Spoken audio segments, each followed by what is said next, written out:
Assalamualaikum warahmatullahi wabarakatuh. Alhamdulillahirabbil alamin wa bihi nasta'inu ala umuri dunya waddin. Sayyidina Muhammadin wa ala alihi wa ashabi ajma'in. Amma ba'du. Sahabat Zakat TV yang dirahmati Allah Subhanahu wa taala, apa kabar iman Anda hari ini? Doa dan harapan kami semoga keimanan kita senantiasa meningkat dari hari ke hari. Sehingga dengan itu pula kita bisa menjalani aktivitas kehidupan rumah tangga kita tetap dengan asmara, amanah, sakinah, mawadah, warahmah. Sebagaimana program yang sedang Anda saksikan kali ini, bersama dengan saya Sukaria Abdillah, kita akan berbicara tentang romantis itu gratis. Seperti apa kira-kira ya? Sebab banyak di antara pasangan-pasangan yang kemudian setelah perjalanan kehidupan rumah tangga sekian waktu lamanya, ada juga muncul keluhan-keluhan. Ternyata pasangan saya tidak romantis. Sebagian lagi mengatakan, oh tidak, pasangan saya justru sangat romantis. Berbicara tentang romantis, kita kemudian bertanya, apakah romantis itu sesuatu yang bisa diungkapkan dengan kata-kata? Apakah romantisme itu sesuatu yang cukup dengan gerakan-gerakan tubuh tertentu atau dengan sinyal-sinyal tertentu? Jika dengan kata-kata, pertanyaan berikutnya, apakah kemudian pasangan tidak menjadi jenuh dengan ungkapan-ungkapan romantis seorang kekasih yang menjadi pasangan dalam kehidupan rumah tangganya? Atau sebaliknya, ketika romantisme itu ternyata bukan berupa ungkapan verbal, hanya sekedar sinyal-sinyal atau gerakan badan semata, apakah pasangan kemudian mampu menangkapnya dengan sebaik-baiknya? Romantisme dalam kehidupan rumah tangga adalah menjadi kebutuhan bersama sepasang suami dan istri. Tetapi romantisme itu terkadang laksana jarum dalam pasir. Ada, tapi serasa sulit untuk didapatkannya. Ada, tetapi tidak semua orang mampu mengungkapkannya. Ada, tetapi terkadang seorang pasangan harus bersusah payah untuk bisa mendapatkannya. Romantis, apakah kemudian ia merupakan karakter yang berarti bawaan, given dari Allah Subhanahu wa taala, ataukah romantis adalah merupakan hasil dari sebuah olah jiwa, pengalaman-pengalaman, atau mungkin berdasarkan pembelajaran-pembelajaran? Romantis sampai hari ini terkesan menjadi sesuatu yang misteri dalam bangunan kehidupan rumah tangga. Padahal kalau kita menarik ke belakang tentang proses awal penciptaan manusia, sesungguhnya ia adalah merupakan proses yang paling romantis.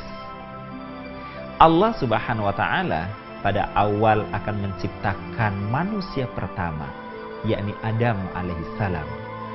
Terlebih dahulu Allah menyampaikannya kepada malaikat-malaikat. Allah menyebutkan dalam firman-Nya, Inni ja'ilun fil ardi khalifah.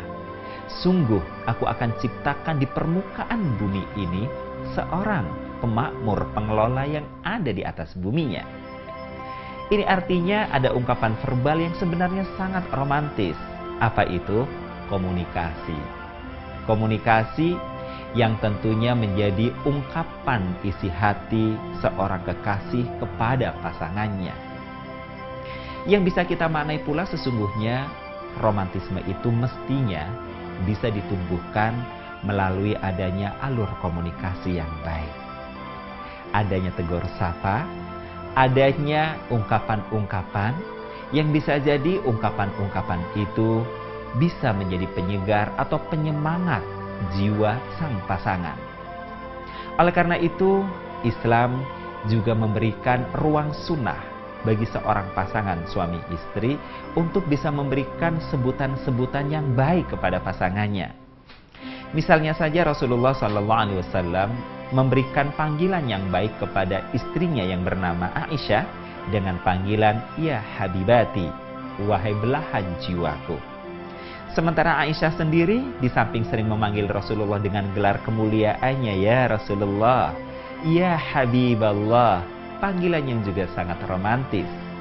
Ini artinya sahabat Zakat TV yang dirahmati Allah Subhanahu wa taala, mestinya Dalam kehidupan berumah tangga, ungkapan-ungkapan verbal sebagai bagian dari bahasa komunikasi secara lisan kita kepada pasangan kita, panggilan-panggilan romantisme itu adalah panggilan-panggilan yang memang betul-betul merupakan sunatullah dan juga sunnah Rasul Sallallahu Alaihi Wasallam, Nabi junjungan sekaligus ikutan toladan-toladan bagi kita. Allah cinta kepada Nabi Ibrahim alaihissalam. Allah memanggil Nabi Ibrahim dengan sebutan Khalilullah, sahabat Allah. Allah cinta kepada Rasul Muhammad sallallahu alaihi wasallam. Allah memanggil Rasulullah Muhammad dengan panggilan Habiballah, kekasih Allah. Rasulullah cinta kepada istrinya yang bernama Aisyah, sehingga Rasulullah memanggil Aisyah, ya Habibati, wahai belahan jiwaku. Orang yang sudah memasuki kehidupan rumah tangga, mestinya ia tidak perlu malu-malu, tidak ragu-ragu, tidak takut-takut untuk memberikan ungkapan-ungkapan verbal secara lisan kepada pasangannya dengan ungkapan-ungkapan yang romantis. Bisa jadi seorang suami memanggil istrinya dengan panggilan kesukaan, panggilan kesayangan sang istri. Sebut saja misalnya seseorang yang awal namanya adalah Markonah. Di era modern nama ini barangkali dianggap kurang begitu prestisius, sehingga sang suami memanggilnya dengan sebutan Mawar, atau sang tambatan hati, atau permaisuriku. Terserah bagaimana Anda bisa merasa nyaman dengan panggilan-panggilan romantis itu. Seorang istri memanggil suaminya juga demikian.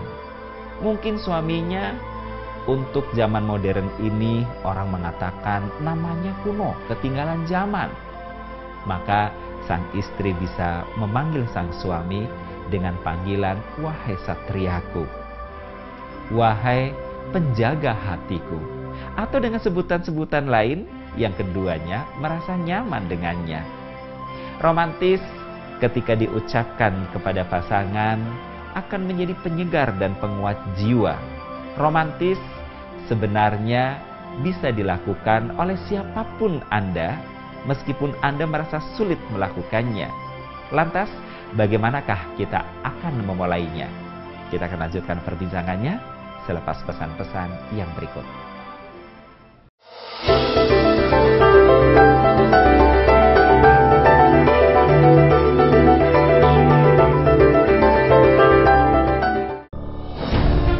Ketika keindahan dunia merebak keselarasan, berbagi kemesraan. Ketika sejuta tangan merangkai kebahagiaan dalam kehidupan yang harmoni. Ketika zakat Anda wujudkan indahnya dunia.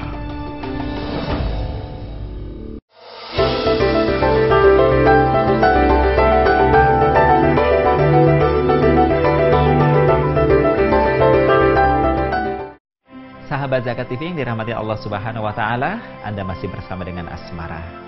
Tema yang sedang kita perbincangkan adalah tentang romantis itu gratis. Tapi dalam prakteknya terkadang tidak semua pasangan merasakan hal ini. Pertanyaan berikutnya barangkali adalah, dari mana kita harus memulai rasa romantisme itu? Apakah dari kata-kata? Apakah dari sikap? Ataukah dari sinyal-sinyal tertentu? Saya katakan bahwasanya ketika Allah Subhanahu wa Ta'ala pertama kali akan menciptakan manusia, Allah telah mengawalinya dengan sangat romantis, yakni dengan ucapan. Itu artinya dengan ucapan pula sebenarnya kita bisa memulai ungkapan-ungkapan romantisme itu dalam kehidupan rumah tangga. Kalau di depan tadi sudah saya katakan ada julukan-julukan atau panggilan-panggilan, bisa jadi ucapan-ucapan itu bentuk lainnya adalah dengan tegur sapa. Paling tidak diawali, panggilah pasangan dengan nama kesayangan. Jangan sampai Anda, wahai sahabat Zakat TV, memanggil pasangan, maaf, dengan panggilan hey, hey, sehingga pasangannya menjadi tersinggung. Sebagaimana seorang wanita yang kemudian mengeluhkan kepada saya tentang cara suaminya memanggil dirinya. Mungkin suaminya bukan tipe orang yang romantis. Di awal rumah tangga mereka, suaminya sering memanggil istrinya dengan panggilan hey, sehingga awalnya istrinya juga bingung. Suaminya memanggil siapa sebenarnya? Kenapa setiap kali perlu sesuatu memanggilnya he? Minta minum, dia bilang, "He, ambilin minum dong. He, ambilin nasi dong." Pertama, sang istri ini merasa kaget dengan panggilan he. Tetapi setelah sang suami diberikan penjelasan bahwa istri membutuhkan panggilan yang definitif, panggilan yang baik, ternyata suami ini pun bisa memperbaiki dirinya. Ini semakin membuktikan bahwa romantis, kalaupun bukan merupakan karakter seseorang, sesungguhnya masih bisa dibentuk melalui pembelajaran-pembelajaran. Yang kedua, romantisme itu juga bisa berupa sesuatu hadiah. Tidak harus yang mahal barangkali, tetapi romantisme itu bisa berupa hadiah-hadiah yang merupakan kreativitas dari pasangan kepada pasangannya. Mungkin berupa tulisan-tulisan puisi, berupa pertanyaan-pertanyaan tentang aktivitas sang pasangan, sebagaimana yang lazimnya sekarang berkembang dengan dunia teknologi yang modern. Seorang istri bisa menanyakan suaminya sedang melakukan kegiatan apa.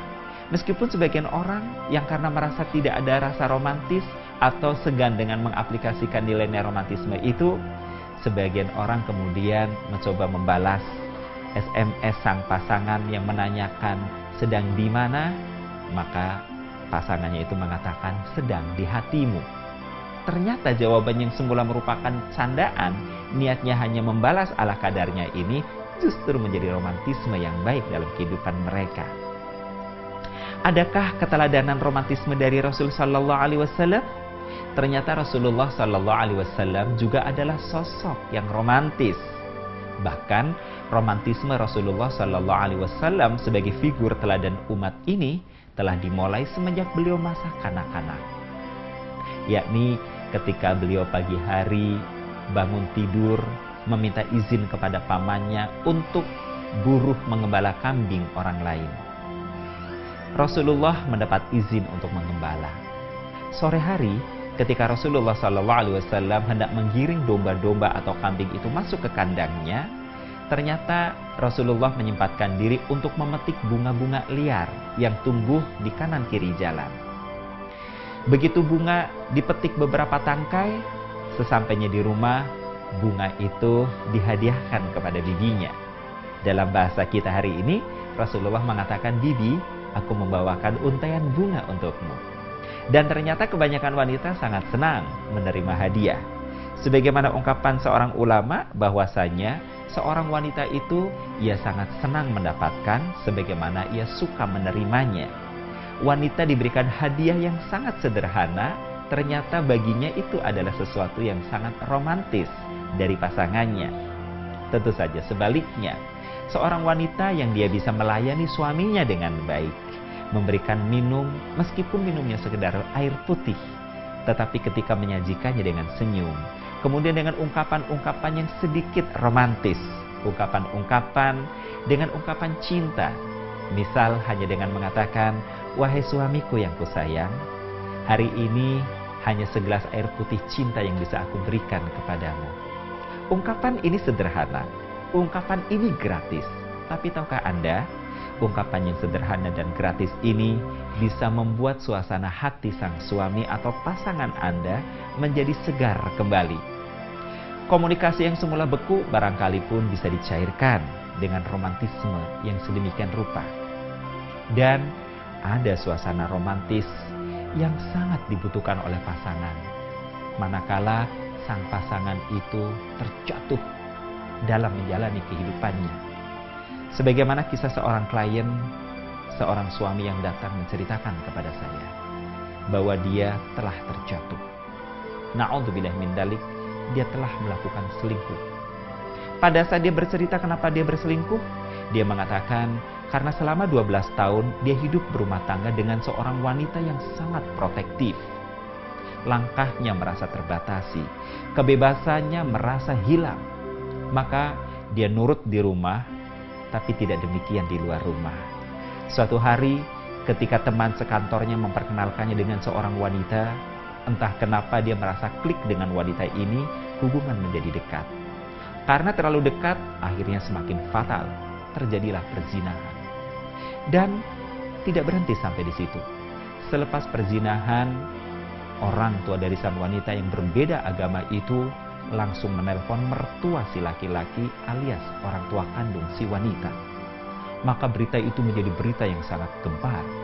Bahkan orang tua sang wanita mengancam, jika pria ini tidak menikahi anak gadisnya yang telah dizinahinya itu, maka akan disebar ke media massa.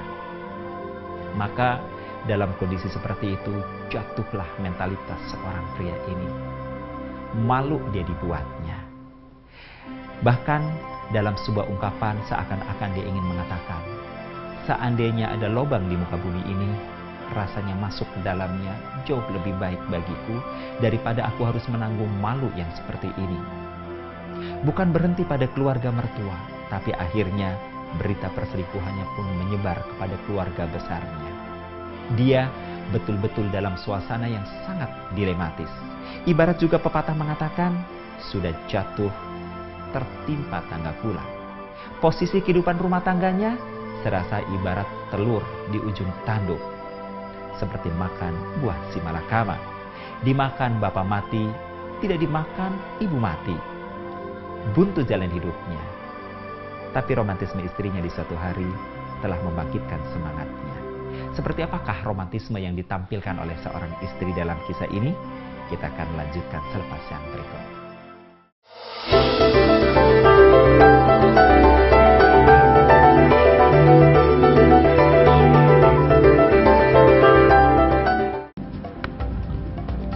Semangat kemenangan harus berasal dari sportivitas yang datang dari hati.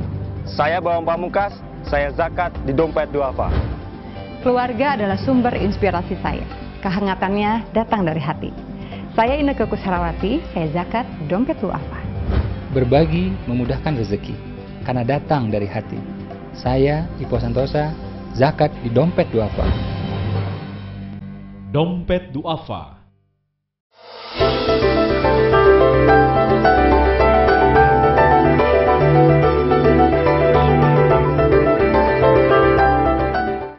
Sahabat Zakat TV yang dirahmati Allah Subhanahu wa taala, tadi sudah saya angkat apa sih romantisme yang dilakukan oleh istri seorang pria ini sehingga akhirnya si pria yang sudah jatuh mentalnya, kehidupan rumah tangganya serasa di ujung tanduk. Langkah hidupnya seperti memakan buah si malakama, tetapi ternyata dia mampu bangkit kembali. Apa itu? Yakni ungkapan istrinya yang sangat sederhana. Sosok seorang wanita yang sudah 12 tahun mendampingi jalan hidupnya, yang sudah menghadiahkan kepadanya 2 orang anak yang cantik-cantik. Tetapi di malam ketika pria ini betul-betul down, terjatuh mentalitasnya, di samping tempat tidur ia duduk termenung, membelakangi anak-anaknya yang sedang tertidur. Sang istri tiba-tiba masuk ke kamar. Dan di luar dugaan, sang istri ternyata duduk bersimpuh di lantai, memegang kedua lutut sang suami, mendongakkan kepalanya dengan wajah tenang, teduh dan mengharukan. Wanita ini berkata, "Mas, siapapun kamu dan bagaimanapun kamu hari ini, kamu adalah tetap suami saya. Mas, siapapun kamu dan bagaimanapun kamu hari ini, kamu adalah bapak dari anak-anak saya. Mas, persoalan yang sedang kau hadapi bukan sekedar persoalan biasa. Perselingkuhan yang telah kau lakukan bukan sekedar perselingkuhan biasa. Perselingkuhan beda agama. Agamamu, harga dirimu, harga diri kita sedang dipertaruhkan. Oleh karena itu Mas, meskipun saya merasa berat, pedih jika dipikirkan, tapi demi kebaikanmu Mas, demi kebaikan agama kita Mas, aku mohon malam ini kepadamu, kalau betul kamu telah melakukannya dengan wanita itu, nikahilah dia Mas, aku rela. Sang suami itu pun kemudian berkata pada saat itu, demi Tuhan Pak Ustaz, baru kali itu selama 12 tahun saya mencari seorang sosok pendamping hidup. Ternyata malam itu yang saya dapatkan adalah seorang bidadari. Saya pikir malam itu istri saya akan mengatakan, ceraikan saya, tinggalkan saya, kau adalah laki-laki yang hina. Tapi demi Allah, kalimat itu tidak keluar sedikit pun dari lisan istri saya. Maka saya katakan, alhamdulillah ya Allah, terima kasih. Malam ini telah kau berikan kepadaku seorang bidadari. Seorang penyelamat mentalitas saya. Pembangun kehidupan saya. Saya yang semula buntu tidak mengerti harus berbuat apa. Kini dengan istri mengatakan tanggung jawab nikahin dia. Saya bangkit bersemangat. Tapi anehnya Pak Ustadz, dalam hati kecil saya tumbuh cinta yang sangat dahsyat kepada istri saya itu. Maka kemudian dalam kisah ini pria ini mengatakan, saya akan menghadapi orang tua dari wanita ini. Tapi saya akan cari tahu duduk persoalan yang sebenarnya. Dan ternyata pertolongan Allah Subhanahu wa Ta'ala pun kemudian datang. Pria ini dengan gentleman menyatakan siap menikahi sang wanita asal dengan satu syarat. Pertama, wanita ini mau masuk Islam ketika ia mau menjadi istrinya. Yang kedua, ketika pun ditakdirkan oleh Allah betulan wanita ini hamil dan punya anak, anaknya harus menjadi miliknya. Ternyata sahabat Zakat TV yang dirahmati Allah Subhanahu wa Ta'ala, wanita ini menolak untuk dinikahinya. Yang kedua, ternyata kehamilan yang diklaim sebagai buah perselingkuhan dengan sang pria itu hanya rekayasa belaka. Romantisme itu memang gratis. Wanita di atas tidak dalam bentuk romantisme yang terlalu mendayu-dayu, tapi ada ungkapan yang sangat jelas bahwa siapapun dia, apapun kondisinya, dia adalah suaminya, bapak dari anak-anaknya. Apakah yang membuat wanita ini begitu kuat, berani, dan tabah untuk mengungkapkan kalimat-kalimat berupa sebuah keputusan yang sangat kritis dan menentukan itu? Ternyata hanya satu hal, ketulusan cinta. Pemahaman tentang makna kehidupan berumah tangga yang didasarkan dengan niat ibadah semata-mata hanya kepada Allah Subhanahu wa Ta'ala. Romantis itu gratis. Romantis menjadi sarana untuk merangkul pasangan pada saat pasangan itu terjatuh dalam menapaki jalan kehidupan berumah tangga. Wanita ini telah menjalankan perannya dengan sebaik-baiknya. Ia memposisikan dirinya sebagai teman, sebagai sahabat, tetapi ia bak seorang ibu yang menggamit kedua tangan anaknya pada saat anaknya terpeleset ketika belajar berjalan, menatah-natah kakinya, menapaki jalan-jalan yang dilaluinya. Wanita ini telah muncul menjadi seorang bidadari dengan kemurnian hatinya yang tulus. Meskipun pahit, ia berani mengatakan, demi agamamu, demi nama baik keluargamu, nikahilah wanita itu. Bukan sebuah keputusan yang mudah. Wanita ini muncul menjadi sosok manusia yang hatinya bersih. Bahkan ia telah tampil menjadi seorang pahlawan. Tentu saja menjadi seorang pahlawan bukan hal yang mudah. Dibutuhkan persiapan mental untuk berkorban. Berkorban dari harta yang sangat dicintainya. Dari milik yang selama ini digenggam erat di dalam tangannya. Tiba-tiba ia harus berani melepasnya. Namun ketika itu Allah, Zat yang maha romantis, telah menurunkan romantismenya dalam bentuk yang lain. Kita menangkapnya sebagai sinyal barokah. Keberkahan yang Allah Subhanahu wa Ta'ala berikan adalah dikembalikannya seorang suami yang telah terjatuh dalam menapaki jalan kehidupan rumah tangganya itu kepada pangkuan istrinya. Hari ini mereka hidup dalam nuansa sakinah, mawadah, warahmah. Hari ini mereka tengah menekuni kembali, merajut kembali untayan-untayan cinta kasih yang barangkali di waktu yang lalu sempat terkoyak itu. Dengan kebesaran jiwa sang istri, membuat sang suami pun mampu mengaktualisasikan dirinya. Suaminya menjadi orang yang juga romantis. Jika mengenang masa-masa yang sulit dan genting seperti itu, mereka pun mampu tersenyum bersama. Mereka berani menatap masa depannya, mengawal tumbuh kembang putra-putrinya, mendidiknya dengan nilai-nilai yang baik, dengan sebuah harapan besar bahwa keberadaan mereka dengan pengalaman di masa lalunya akan membuat mereka semakin sakinah, mawadah, warahmah. Allah Subhanahu wa Ta'ala menciptakan segala sesuatu berpasang-pasangan atas qada dan qadarnya untuk saling menguatkan. Mudah-mudahan membawa manfaat perbincangan ini. Bila taufik wal hidayah. Wassalamualaikum warahmatullahi wabarakatuh.